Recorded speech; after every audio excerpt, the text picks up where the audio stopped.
Today, we'll delve into the life and times of Nimble, one of the most elusive and resourceful stalkers in the entire Stalker series.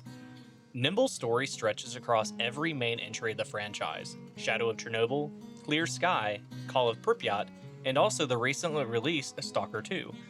A survivor through and through, Nimble's cunning and connections have allowed him to adapt and thrive in the unforgiving zone.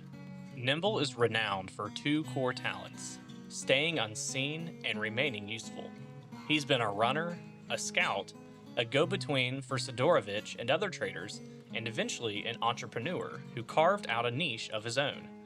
Over time, he built extensive connections in the zone's underground market, ties that helped him secure high-quality gear for wealthy clients. He's a man who knows that information is as valuable as artifacts, and that trust is forged through reliability and usefulness. Despite facing bandits, mutants, anomalies, and faction wars, Nimble has always managed to survive. He attributes this to not just luck, but also his ability to remain indispensable. From the fall of the Clear Sky faction to near-death ambushes, he has emerged relatively unscathed, each close call adding to his growing legend.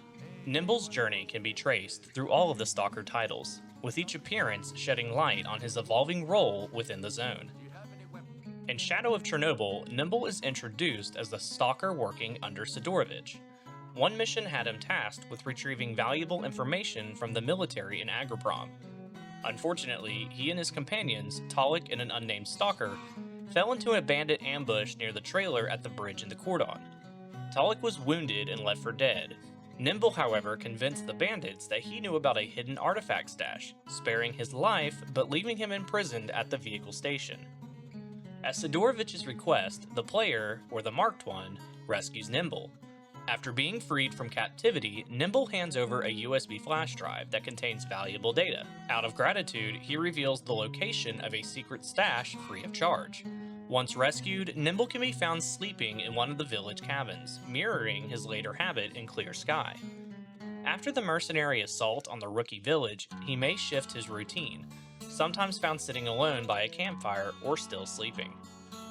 Nimble's related missions in Shadow of Chernobyl include get information from the Scout, which is the one we discussed earlier about where the player must free Nimble and recover the flash drive.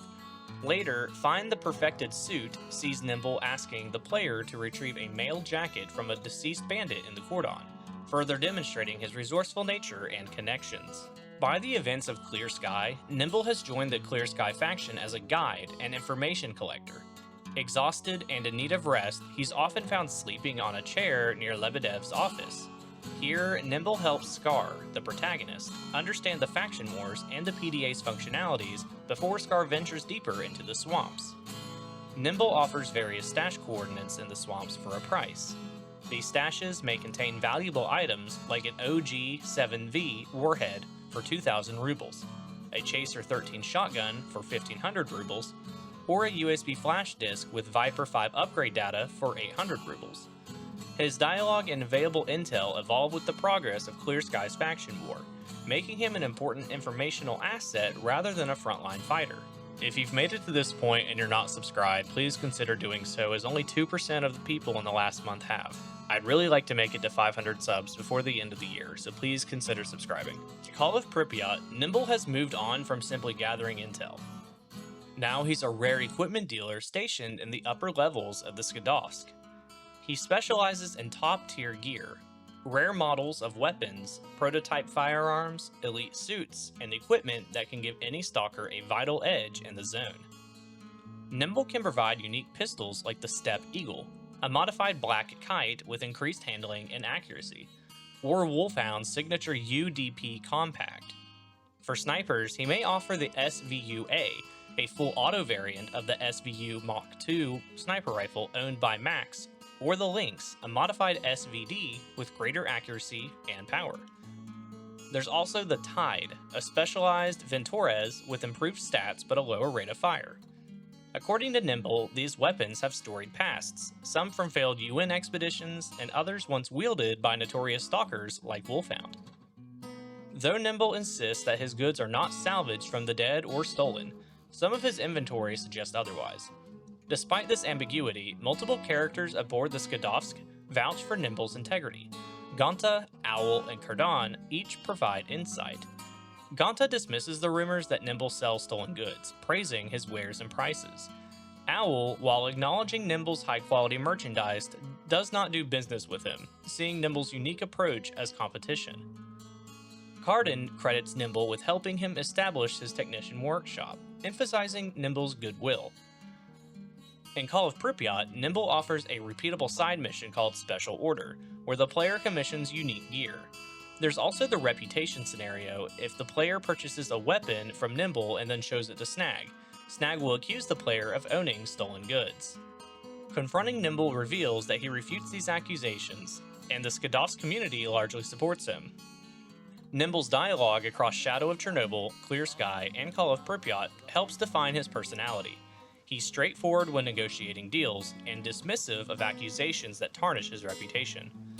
Whether he's asking, thinking of placing an order, or explaining delays in delivering a custom weapon, Nimble's tone stays professional and calm. When the player returns after placing an order, Nimble will say things like, "That's your order complete, collect your goods," or "Don't worry, you'll get the goods a bit later." His reliability and punctuality are hallmarks of his success as a dealer. Over the course of the series, Nimble's appearance changes. In Shadow of Chernobyl, he wears a hooded jacket with a rare T-block camouflage pattern, a unique American design from the 1999's Operation Urban Warrior. In Clear Sky, his model is more muscular and well-built, a generic Clear Sky character model, while in other titles he returns to a leaner, loner model with his own distinct face. Behind Nimble's chosen spot in Call of Pripyat sits an unobtainable silenced black kite, an intriguing detail since that weapon cannot accept such an attachment while in-game. Nimble shares a rare honor with S.T.A.L.K.E.R. They are the only two characters who appear in all of the main Stalker titles so far. Meanwhile, his supply of high-grade weapons and gear in Call of Pripyat speaks to his extraordinary reach and influence. Interestingly, while Nimble claims not to salvage from corpses, he hints that exoskeletons have to be obtained from the dead ever since manufacturing stopped. This subtle contradiction adds depth to his character, leaving fans to wonder about the true origins of his inventory. Resourceful, trustworthy, and cunning, Nimble represents the entrepreneurial spirit lurking in the shadows of the zone. He's a survivor who's seen it all.